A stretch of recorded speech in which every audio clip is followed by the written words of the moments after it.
শুভেন্দু অধিকারী যে মুসলিম ভোটারদের নিয়ে যেই কটাক্ষ করেছে তার এই কটাক্ষের ফলে কি আসলে সেখানে যারা মুসলিম রয়েছেন তাদের উপর কি আসলে নিপীড়ন বাড়তে পারে?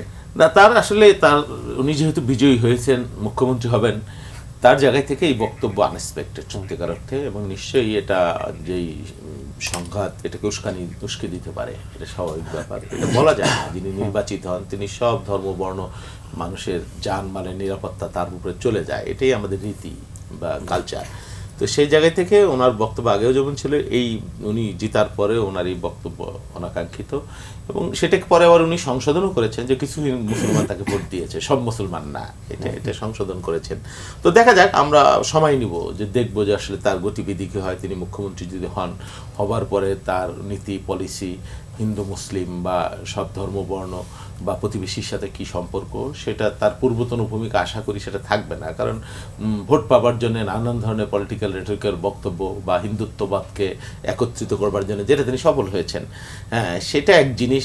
আর মুখ্যমন্ত্রী হওয়ার পরে সকলের মুখ্যমন্ত্রী যখন উনি হন, বা প্রতিবেশীর সাথে সম্পর্ক, এই বিষয়গুলা বা বর্ডার বা তিস্তা ইস্যু, এই বিষয়গুলা যেহেতু তার গভর্নমেন্ট বলছে, কেন্দ্রীয় গভর্নমেন্ট, যে তিস্তা চুক্তি মমতার কারণে আমরা করতে পারি না, হ্যাঁ এটা ঠিক যে মমতার আপত্তি ছিল। এখন এই ইস্যুতে তার কি ভূমিকা হয়, যেহেতু তারা কেন্দ্রেও তারা, রাজ্যেও তারা, আমরা এটা আশা করতে পারি তারপরে 25 বছরের যে চুক্তি আমাদের, সেই চুক্তি গঙ্গার পানি বন্টনের, সেই চুক্তি এই বছর শেষ হবে, এটা নিয়ে তার ভূমিকা কি হয়। বর্ডারের যে কিলিংয়ের কথা আপনি বললেন, বর্ডার কিলিং তো সবসময় হয়েছে, তবে এই আমাদের এই 2.5 মাসে বোধহয় একটু তুলনামূলকভাবে যদি আমরা হিসাব করি, একটা হত্যাকাণ্ড নিন্দনীয়। আসলে একজন খুন হয়েছে আমি যতটুকু জানি লালমনিরহাটে, এবং একজন বর্ডারে খুন না হোক, পৃথিবীর কোনো বর্ডার এরকম নাই, সেই আশা আমরা করি। কিন্তু দুর্ভাগ্যজনক যে এই বর্ডারটা সবসময় সব সরকারের আমলই কম আর বেশি বর্ডারে কিলিং হয়েছে। তো এই বর্ডারের কিলিং না হোক, আমরা আমাদের পানির হিস্সা পাই, আমাদের বাণিজ্য যে বৈষম্য আছে সেই বৈষম্যটা আমরা হোক, সমন্বয় হবে, এটা আমরা আশা করি।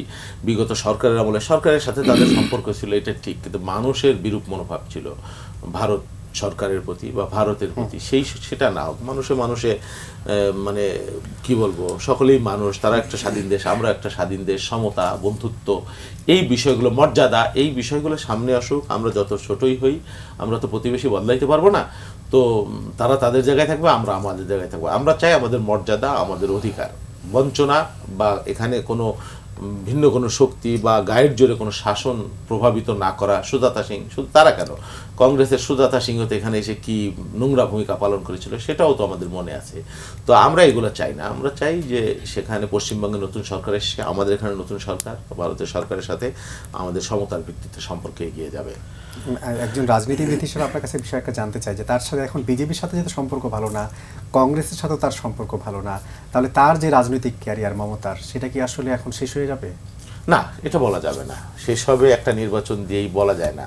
এটা লং টার্ম, আরও সময় আছে, পর্যবেক্ষণ করবার ব্যাপার আছে। মমতার রাজনৈতিক ভবিষ্যৎ তার, তুমি যদি হঠকারিতা না করেন, উনি যেমন বলেছেন উনি যাবেন না, পদত্যাগ করবেন না, এটা তো কি বলবো, এটা হঠকারিমূলক বক্তব্য, এটা হয় না। তবে উনি যদি রাজনীতি করেন, ভারতের কেন্দ্রীয় রাজনীতিতেও তার প্রভাব বিস্তার করবার, এবং অনেকগুলা আগামী নির্বাচনকে কেন্দ্র করে, ভারতের তো জোট মহাজোটের রাজনীতি খুব চমৎকার, এবং আঞ্চলিক অনেকগুলা বিভিন্ন জায়গায় দল আছে, মমতা ফ্যাক্টর হয়ে যেতে পারেন ভারতের জাতীয় রাজনীতিতে। এখনই বলবার সময় আসে নাই।